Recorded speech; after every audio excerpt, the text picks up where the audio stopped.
ప్రకటన. కొండ నాల్కకు మందు ఏస్తే ఉన్న నాల్క ఊడిందన్న విధంగా ఉంది రాజకీయ నాయకుల, అధికారుల పని. వరుస సిపిఐ డివిజన్ కార్యదర్శి కె. నరసింహులు ఆరోపణ.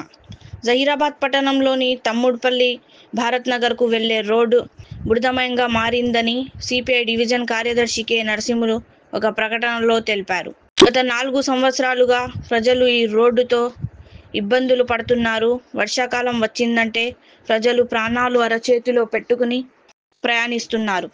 కొద్దిపాటు వర్షం వస్తే వాహనాలు బురదలో చిక్కుకుని ప్రమాదాలు సంభవిస్తున్నాయి.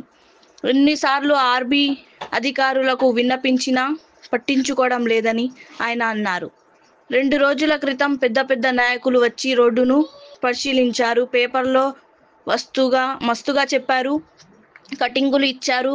రోడ్డును బాగు చేస్తున్నామని చెప్పడమే తప్ప చేసింది ఏమీ లేదని, కొండ నాల్కకు మందు వేస్తే ఉన్న నాల్క ఊడిందంట అన్న విధంగా ఉంది అని ఆయన అన్నారు.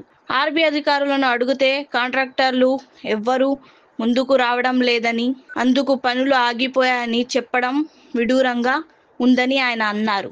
నాయకులు వచ్చారు, చూశారు, వెళ్లారు. కొద్దిపాట్లు టిప్పర్లతో మట్టిని వేయించారు. మరి దానిపైన రోలింగ్ చెయ్యాలి కదా.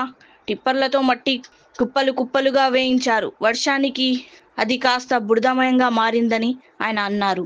ఇప్పుడు గణేష్ నిమజ్జనంకు దారి ఎటు నుండి వెళతాయి? బురదలో నుండి ఏ విధంగా వెళ్తాయి? ప్రతి సంవత్సరం గణేష్ నిమజ్జనం వచ్చిందంటే ఆల్గోల్ రోడ్డులో ఇదే పరిస్థితి ఏర్పడుతుంది.